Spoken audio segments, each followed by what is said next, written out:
Hello there, ladies and gentlemen. The Wilson rework gave CPR to the formerly lifeless corpse that was my desire to play this game. Or, frankly, any game. And so I wanted to try and survive a full year in this game, something which I haven't done in Don't Starve Together for a long, bloody time. Or even single player Don't Starve. And when I did, it was with WX78, and let's be honest, that is hardly a challenge. So, buckle in buckos as we anguish through autumn, wail through winter, suffer through spring, and skip summer in the caves, because summer in this game is genuinely insufferable. Actually fight me. So, to start off, we ran around collecting your basic starter resources. But one thing I wasn't expecting was to find the mosaic biome quite this early on, which is basically a big smorgasbord of all the biomes smashed together, and it tends to have loads of gold. But on the downside, it rains meteors sometimes, so you legitimately can't base here unless you want your base to be demolished by God's hand grenades every few days. I then forgot to make a torch, big brain players only, and then got absolutely ripped into by Charlie, aka the Night Monster. With our new science machine up and running, we got a spade and started doing a wee bit of grave robbing, though we accidentally spawned a ghost. I then realised I had no clue how to actually kill a ghost, but to be fair, the Ghostbusters had to invent some weird science gizmo to do it, so I just kind of let him follow me around for a bit while I ran around and dug up even more graves. You want to dig up graves early on if you can, rather than later, because you can prototype a bunch of stuff in the early game after digging up the graves, thereby, at least in part, negating the sanity loss from digging up the graves. Also, even the stuff that looks useless, like gnomes, are still really good, as you can trade them with the Pig King for gold. I then tried to kill that bloody ghost again because he just kept on following me, and I didn't want to run away, forget about him, and then randomly get sideswiped by him when I'm watching my grandkids play in the bloody garden. After that absolute bloody shambles, we pre-crafted an alchemy engine and went on our merry little way. Now, ideally, in the early game, you just want to be walking around the edge of your map to try and get a good outline of your world, and also to try and find some extra goodies. For example, this uber-fashionable gardener hat that looks like if Crazy Dave from Plants vs Zombies actually started to do any gardening at all, rather than making you do it all the damn time. Also on my travels, I saw a clockwork set-piece thing, with no bloody clockworks on it. Oh goody, I love my life! We then found the Pig King, and he made it rain all over me. I guess you could say he was my pay pig. But please XD. I also couldn't leave here without stealing all of their food because, come on, I'd be a bad settler if I didn't, if anything. Also, as much as I assumed that prototyping would get me back up to decent sanity, turns out it didn't do as much as it needed to, so I had to put on this oh-so-suave top hat I found from a skeleton. Oh, also, for those of you who haven't heard of or played this game, I should probably explain this. If your sanity gets too low, then sanity monsters spawn in who attack you, and certain things can either increase or decrease your sanity. All good? All good. Moving on, we find the beefalo, who constantly poo everywhere. But hey, when they fall asleep you can shave them, and they all look really depressed when you do, but also kinda funny. A lot like the Minecraft sheep, I guess. Also, one tip for when you find something important in this game that doesn't show up on the map is to put a trap down in that spot, because traps show up on the map. After bolting through this killer bee bridge, which for some reason exists, we get to see this little thing pop up on our side that looks like an eye. And so if we press Y here, we get to look at the skill tree and... oh, god damn it, god damn it. I accidentally pressed B here, and now we've lost that skill point. Good bloody job, me. Now we'll have to wait even longer to experience this rework. But as it turns out, my immense amount of perks on the stupidity skill tree allows my idiot savant skill to be maxed out, as here we managed to get Chester. Though it is worth noting that I didn't see Chester for a good long while it was actually on my screen, so I doubt idiot luck can actually make up for my shortcomings completely. I then stole this egg from a tall bird, because reasons, and let me tell you, this boy was storming. And to make it worse, the hounds were coming after me. Hounds are basically this game's version of I don't care if you had stuff to do today, get the fuck up, we are robbing a bank. But thankfully only one dog showed up and it quickly got distracted anyway. But this tall bird was chasing me literally for ages. In fact, it chased me for so long, the only way I could get it to finally toddle off was to set the thing on fire. Now, they say that one of the fundamental tenets of the universe is don't mine at night. Unless of course one is verifiably brave. But I feel that another tenet should be, don't walk in the desert at night with a torch, because if you do, there's a 90% chance for a dog to maul the hell out of you. After a bit though, we got a hold of our first skill point, which I didn't accidentally exit out of the menu of before spending it. Go me! And I put it into beard insulation to prepare for winter. Also, no, it didn't let us put it 2 in, only 1. So yep.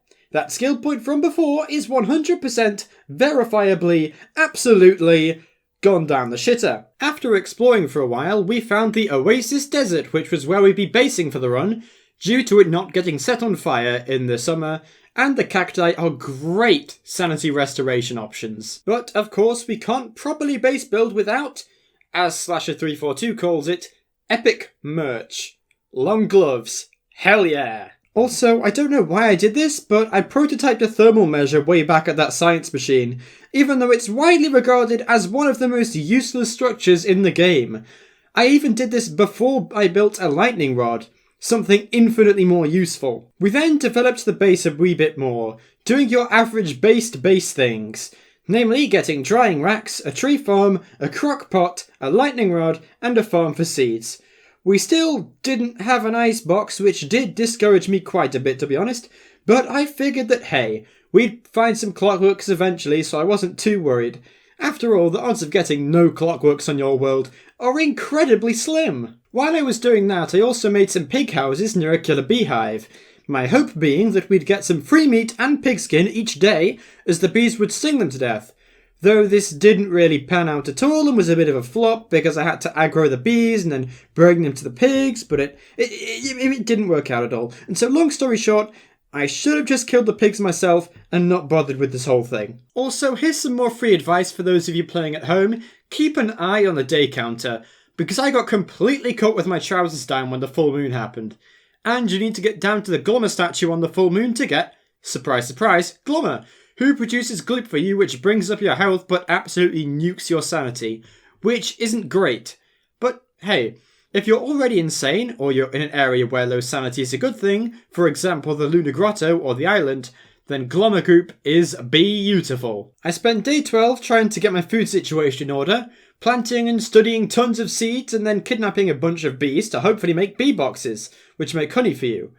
Although there was a slight issue in that I didn't actually have any honeycombs, and the only way you can get honeycombs is by killing the actual beehives. Safe to say, that was going to be a whole damn thing, but for now, I just had to keep my bees fed until then. On day 13, I went to go and check on some of the rabbit traps I planted earlier, to try and make the Prestidigitator, which is a lot like the science machine in many ways, but for magic things. And it lets you make meat effigies, which let you revive yourself on death. So they're effectively just an insurance policy. The rest of day 13 was spent hunting a koalaphant, one which, funnily enough, met its end in the same way as the one when I was playing with someone else, that being it getting pecked to death by tall birds. On day 14 we got another skill point, which is going straight into beard insulation. We're going for a beard heavy build this run, in case you couldn't tell. The rest of the day was spent both kicking the shit out of bees, and the bees kicking the shit out of me. And the worst thing is that they respawn so quickly that by the time you've killed one, 2 more have respawned to take their place. In the end though, I resorted to not even trying to kill them anymore, and just luring them out of their hive, pulling a little ring around the rosy, and then smashing the hive to pieces. In hindsight, this was absolutely what I was supposed to do this whole time, rather than trying to kill all of them and then getting the hits in, because this went so much easier. On day 15 we finally got a much anticipated bee box and started planting saplings.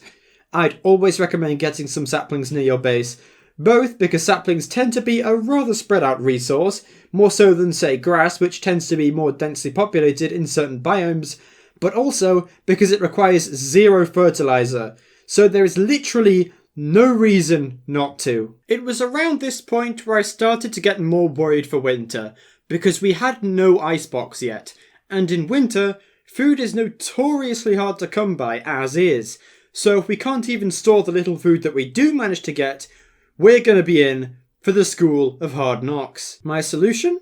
Well, my solution was to try and explore the rest of the world and hope to God that we could find some clockworks.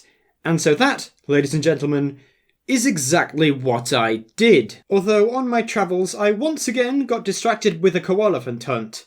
What can I say, I am Gen Z after all. Which, once again, the apex predator tall bird dealt with. And also another tall bird was waiting on these grass geckos for literally no reason. Although this wasn't actually too bad of an idea in hindsight, because if we couldn't get an icebox, then we could at least preserve a bunch of meat on drying racks for winter, so we'd at least have something to munch on. And as a reward for our ingenuity, the Shadow Beings gave us a present that finally allowed femboy Wilson to take shape! Also, it allowed us to finally finish off building that damn meat effigy. Insurance acquired. The true American dream. It's also around here when winter anxiety really started to take shape, as I started shaving beefalo, although I could only actually get one done. Thankfully though, we'd surely remember to shave more beefalo before the end of autumn, right? Wink wink, nudge nudge. I then had a delightfully devilish idea to get a second bee box. That being I'd lure a beefalo over to the beehives, let him get shanked by the bees, then all the rest of the beefalo would come over, and then I can easily bash their home in and take the honeycomb. God, accidental rhyming is the best. Welcome to today's episode of This Game Will Screw You Over at All Times if you aren't playing at 100% attention, as our contestant here was changing the video they were watching on their computer, or possibly skipping an ad, or something, I forget. But regardless, they took their attention off the game for a few seconds, hence they were chopping a tree so they would be productive while doing so. But then the game turned a random tree into a massive monster, which immediately swiped them and brought them down to death's door. Ooh, that's one hell of a fail, folks. But, thankfully, the tree god decided to go to sleep for a bit, and so I camped nearby, contemplating my next move. That being to get a massive fucking army of pigs in, and just let them steamroll it. So we got the pigs together, and good lord, it was a massacre. They all got demolished. So I just ran away with my tail between my legs, and built my bee box in peace. Also, the nights in winter are really stupid long, so we need to get a lantern before winter. Also, the caves are really bloody cold in winter, so poking around in there after winter starts generally isn't all too advisable. So we got a few light bulbs and got ourselves a newfangled lantern. Seeing as most of our logs just got used on bee boxes, we needed to get some more logs for winter, and we'd need them to fuel more fires to keep us warm. But hey, that should be fine, we can get some more. Oh, son of a bitch! I looked it up, by the way. These things only have a 1.33% chance of spawning, so I must be the luckiest person alive. But I could not be bothered fighting it once again, so I just led it straight to some warrior pigs. I didn't even particularly want the loot in the chest they were guarding. I just wanted to get back to chopping down some damn trees. So I thought he lost aggro on me, so I chopped down another tree, but nope. You chop down a tree and he gets angry with you again. So after wasting my last day of winter, not only did I randomly start freezing in the middle of the night, but also the hounds showed up in the middle of the night when I was one loud sneeze away from death. So what other choice did I really have other than to hope to God that the beefalo would kill them? And thankfully, they did, because I don't think I could have handled it if they wouldn't have. Although, right at the end there, do you see how the beefalo attacked Chester rather than the hound? Well, that, my friend, is because the beefalo is in heat, meaning that it won't just attack mobs that attack it anymore, but it will instead attack anything that comes close. And they're like this all the way through winter and spring, which totally isn't concerning in the slightest. On my way out of the grass biome, there was this guy again, so he'd been chasing me for ages at this point.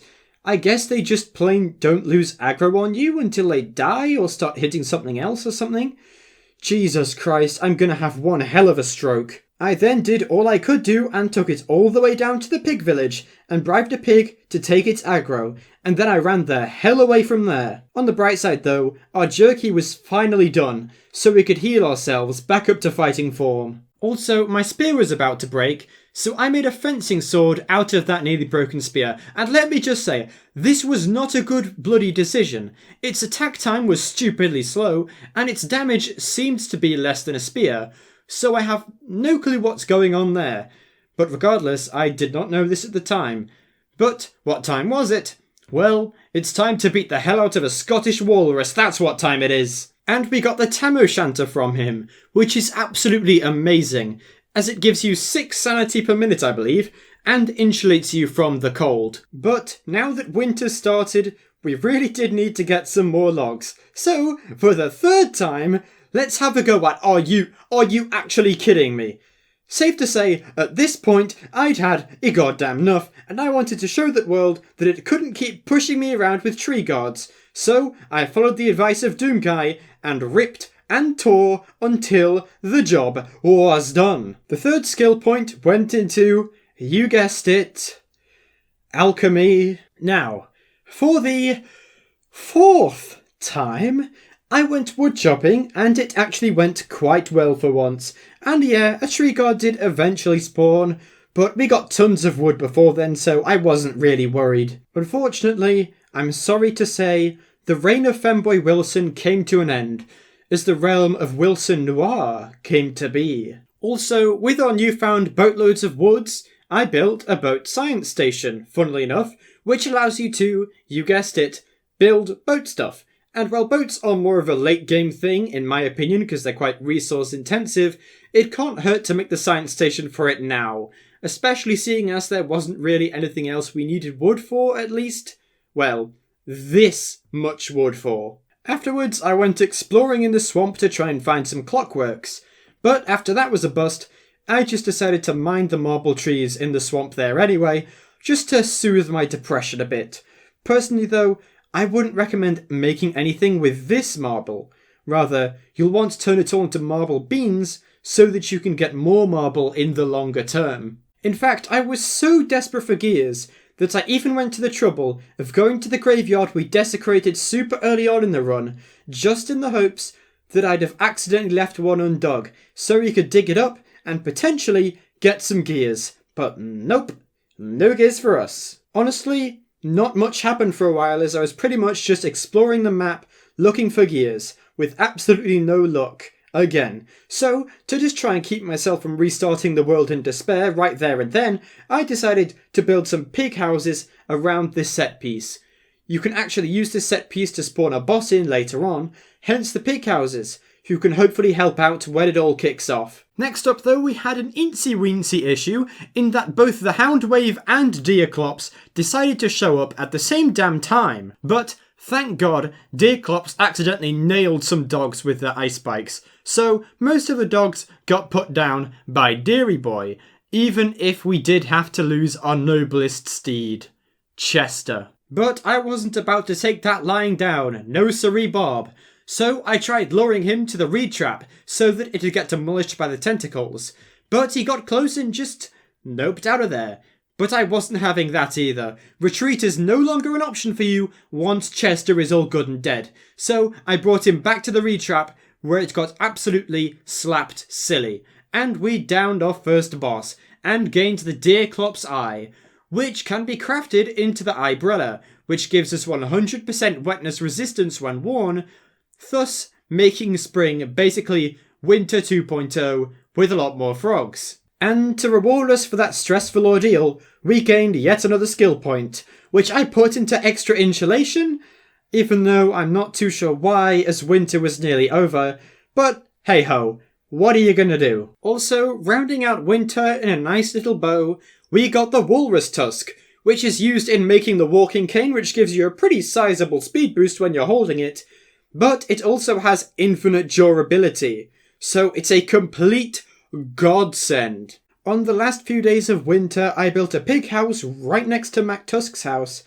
just so that in the future I could always count on getting some reinforcements while fighting the damn Scots, plunked my boat down, and started the process at building teeth traps because I'm sick to death of being helpless to hounds. and also once the waves start really ramping up in the late game, it's nearly impossible to kill them all on your own, so teeth drops are pretty much essential and you might as well get started early. And lastly, I slaughtered a bunch of spiders to get some silk to make a sail for the boat. For those of you who don't play this game, spring is basically a slightly more dangerous autumn with lots more rain. But on the flip side, plants grow faster, and your main goal is to try and prep for summer here. Okay, admittedly, I thought we'd have a bit more of an impressive area than that, but you know what? It might work? I then went to go and check on the pigs, and surprisingly enough, they actually ended up putting one of the tree guards down. I mean, sure, it took them ages, but who am I to judge? A task taken long is a task not done wrong. I just made that phrase up, I do apologise. But hey, on day 38, our boat was actually looking pretty good. And it would have been pretty good had I not forgotten the bloody steering wheel. You need to steer the bloody mast. But after popping the steering wheel and anchor on there, we set off, and I immediately rammed into a rock.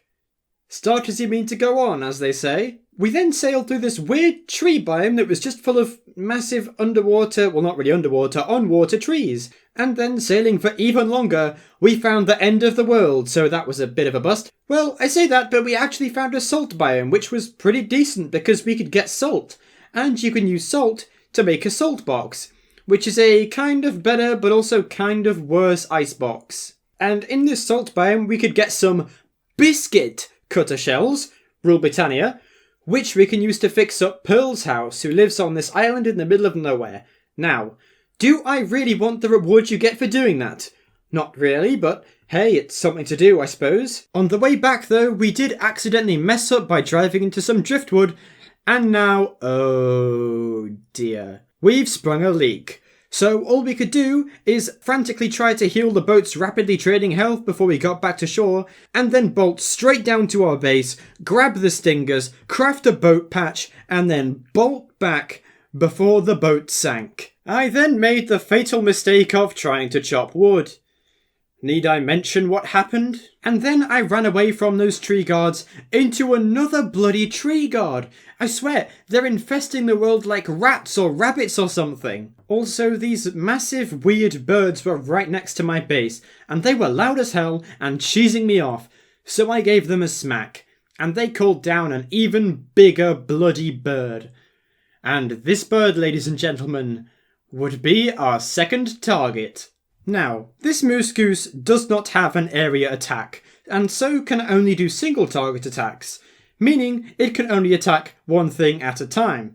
I believe I've explained the same thing enough times at this point, so a good way to kill it, in my mentally damaged brain, was to get tons of pigs and then bum rush it. So I started feeding the monster meat to some pigs to try and get some more pig skin, so that we could prepare for our violent confrontation with the moose goose. But due to my tendency to run away with the tree guards, and in effect just kicking the can down the road with them, when I got back to base, the tree guards were still there. Me, the fool, after every previous encounter with them, they followed me for ages. So naturally, I should have assumed that this time it'd be different and they'd stay where they were. Silly me, haha, I'm such a klutz. One thing you should know about tree guards in this game is that they have an insane negative sanity aura, pun very much intended. So as a result, I was briefly insane, but I didn't really have anything I could do to quickly bring my sanity back up. So I then thought, screw it, might as well, after building the salt box of course, try to simply stay insane for a bit to get more nightmare fuel and make the shadow manipulator. In hindsight, I'll admit there have been better ideas. Now, this, ladies and gentlemen, is what the beard build has been leading up to. I got another skill point, which gives us extra inventory slots in our beard. I mean, sure, they can only be used for food, but that's still absolutely busted because you need to carry food around with you anyway, so might as well have inventory slots for them. And I got a beard skin, which I couldn't use. If anyone knows what's wrong here, please let me know, because I would quite like to use a different beard. My dumb arse then goes It sure is annoying to have to wait to kill another shadow monster, as, for those of you who don't know, each time you kill a shadow monster, your sanity goes up by 15, so that can then push you out of the insanity threshold, so you can't farm shadow monsters anymore. So, what do I decide to do? Well, I decide to go down to the caves and purposefully tank my sanity. Good job, me! Not only that, but even before we got to the caves, I decided to position my boat in such a way so that it would be easy to hop to and from the cave entrance so I could get there faster, but in doing so, I managed to mess up so badly that I rammed into the world, making my boat start leaking. Jesus, you couldn't make this up if you tried, you really couldn't. So, I finally got to the caves, and I tanked my sanity by going in and out of darkness. Now, do you think I went back up to the surface so it'd be easier to fight the shadows? No, of course not, you fool buffoon! Instead, I decided to go further into the caves, for some bloody reason. Thankfully though, when a terrorbeak started nipping at my heels, it brought me back to my senses, so I bolted back to the quote-unquote safe part of the caves. Safe being in the biggest quotation marks known to man here. Or woman, I'm not sexist. But then a second terrorbeak spawned. Oh dear. Now, here's some advice if you're playing at home. Never ever ever try tanking shadow creatures. Genuinely, just don't, as you can't stunlock them as they teleport away after getting hit once. But they can sure as hell stunlock you. And then my helmet broke mid-fight, so I had to run around like a madman frantically trying to craft a new one, my heart screaming in my ears. Although maybe that's just the copious amounts of Diet Coke I drink. But after we did, we were just about able to put them down. Safe to say, after that ordeal, I was a bit put off from the idea of farming any more nightmare fuel. But guess what I noticed after I got out? Well, I only just noticed that I had some jerky which I could have eaten to up my sanity and stop that whole ordeal. I hate my life. But, regardless, I had a newfound taste for combat, and I wanted to kill something, goddammit. So, I ran down to the pig village, bribed a whole bunch of conscripts, saw this weird eye plant looking thing, bribed another conscript, and then went off to go and play ourselves a round of duck hunt. Although, as per usual, things went a bit pear-shaped, because only 3 of the pigs I tamed actually started hitting the moose goose when I did, so I had to go back and retame the other ones. But of course, by the time I retamed the other ones again, the ones who started fighting were dead. But even though I just tamed them, most of the ones I just tamed didn't help me out either. Regardless, I tried to fight the moose goose without too much help, but upon realising that I just did not have enough resources to survive without the pigs, I bailed. Welcome to today's episode of trying desperately to get an icebox, grave robbing number 3 electric fiddle-dee-dee. And you already know, we got absolutely jack. Sorry all the jacks in the audience. But this had absolutely tanked my sanity, and this time my luck fighting 2 terrorbeaks was nowhere near as good as it was before, with my health taking an absolute beating, so I was in no position to fight the last one. So I had no choice but to run around hastily picking flowers to quickly bump my sanity back up. But there was some good fortune as a frog rain happened, which is basically where tons and tons of frogs fall from the sky, and I had had just about enough today, so I said screw fighting fair and rocked up to Moose Goose with my army of frogs and let them all wreck house. I then load back in with a good morning kiss from Moose Goose that knocked my health down so hard, in case I needed any more of a reminder that this game wants me to perish in a fire. On the bright side though, Moose Goose must have been on a sliver of health, as it got killed by a frog pretty much immediately after that. But then of course, this raised another issue, the mosslings, which can turn into bloody tornadoes and can shred through your armour and health really quickly. Oh, but wait, ladies and gentlemen, boys and girls, lords and ladies of the jury. The hounds showed up while all this was going on, and let me just say, the hounds are definitely ramping up, as there was this massive hound I've legitimately never seen in any game before, but good God, it looked terrifying. So I ran back to base after getting windmilled into, only to find that one of these miskies had followed me, and well, if these teeth traps weren't going to get used for hounds, I may as well use them for putting something down. So, there, we healed ourselves and finally made the Shadow Manipulator. What did we use this for? Absolutely bloody nothing. All that suffering was for completely nothing. You'll love to see it. But yeah, I then spent a while knocking down the meeskies, mainly for the meat to be honest, because we were going to need a whole lot of jerky to stay sane in the caves. Why did we need to go to the caves? Well, because this world absolutely shafted us by spawning literally no clockworks, meaning no gears, so we couldn't get an icebox. Now, iceboxes are especially important in summer, as they can keep a thermal stone cool. So you can have one stone cooling in the icebox and one on your person. So if you keep swapping them, when one gets warm and one gets cold, and you'll be pretty decent in summer. But nope, we couldn't have that, could we? So the surface is going to be pretty much a no-go for us.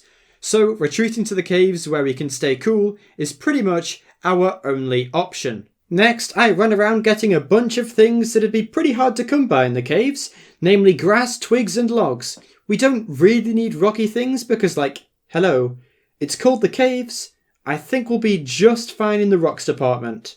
Tell you what, I am not going to miss all these bloody tree guards in the caves.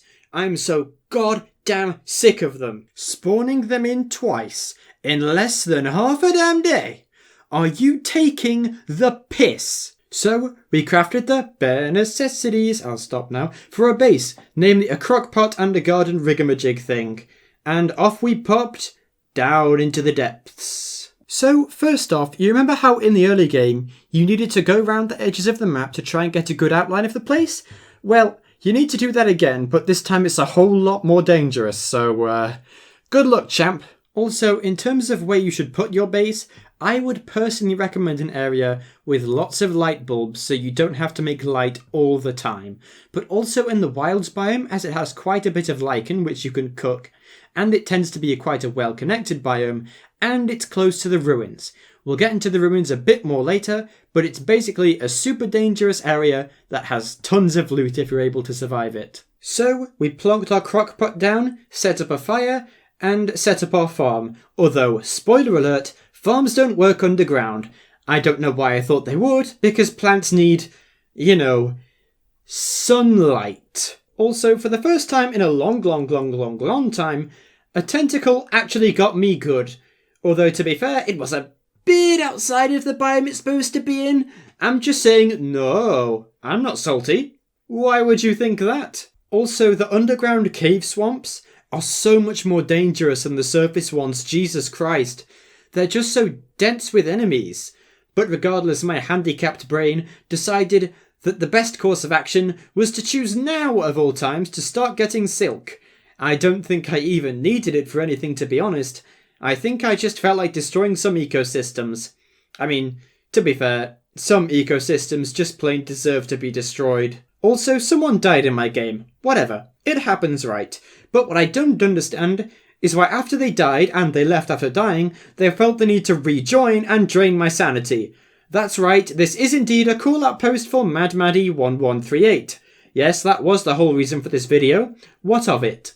I mean, to be fair, I was pretty annoyed as I had to leave the game, take a break for a while to hope they'd be doing something else, and wouldn't rejoin my world again, and then, and only then, restart playing. Also, one thing that's annoying about summer is that if you don't either appease or kill antlion, it'll spaz out, and if you're underground, then it'll bring a bunch of rocks down, but if you're on the surface, it'll make a bunch of cracks on the ground, which not only make it slow to walk on them, but they last for ages. And yes, they do break structures that are on top of them during their formation. Unfortunately though, we were running out of food and we also needed healing food for the ruins.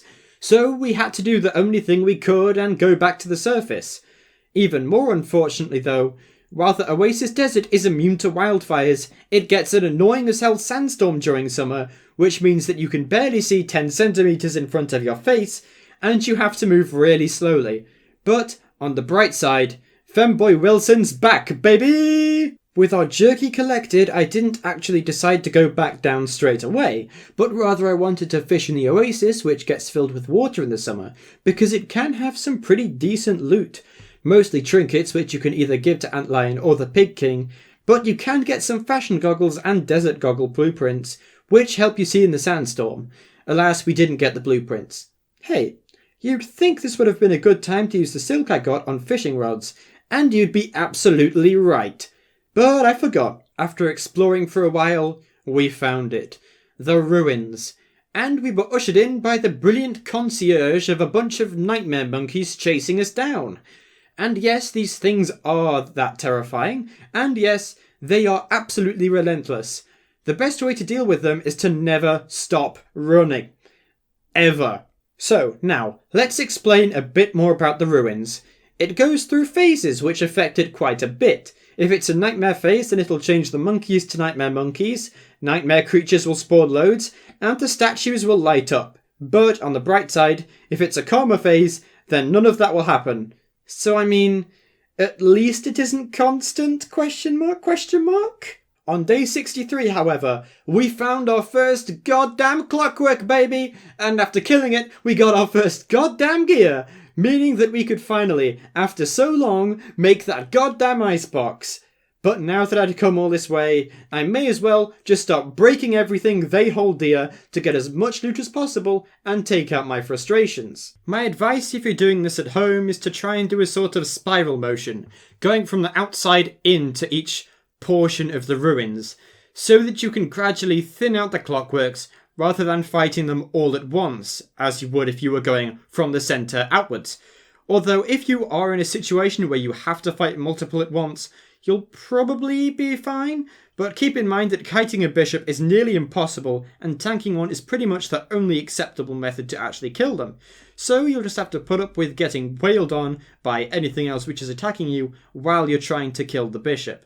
But even after that incredibly small trip, all of our jerky had disappeared into Wilson's Moor, so we went back to the surface, and this, ladies and gentlemen, is why I hate both Summer and myself, because going back to the surface I overheated stupidly quickly, though it was partially my fault, because guess what, Jagoff decided to put all of his skill points into beard insulation. But hey, after that, I got back to base and I made not one, not two, but 3 ice boxes, because goddamn I've had to wait so long for these bad boys, I'm giving myself the right to splurge on them hardcore. But when I was boiling alive and needed to get to my endothermic fire pit, Antlion decided now, right now, in all of its pitiful existence, was the time to make some sinkholes. So I had to dart away, all while my health was rapidly draining mine, dart away and then scoot back onto the endothermic fire pit before I died. I then did a bunch more ruins clearing, got a bunch more frazzled wires and gears and things, and then I came back to the surface as I'd realised once again that I was all out of healing food. But I realised something else, that it was day 70, the last day of the year. So I decided to spend the last day on the surface just as a final send-off to the world. Antlion, however, did not like this, as it hit me with sinkholes directly on my person, demolishing my health, but also very nearly breaking my endothermic fire pit, and considering how little health I was on, that would have been a death sentence, and if I would have died this late on, I genuinely think a controller smashing would have been in order. But to wrap all this up, Femboy Wilson was, for the last time, dethroned, as Santa's elf Wilson took his place. And I spent the last day of the year picking all the cacti because the flowers are only on them in summer, and my final night was spent chilling next to Antlion in quiet reflection. Well, that's the end of the video. Thanks for watching if you did, and I'll just play us out with the sweet, sweet symphony of my trading of all the stuff we found. Mostly the frazzled wires in the ruins, though, to the Pig King.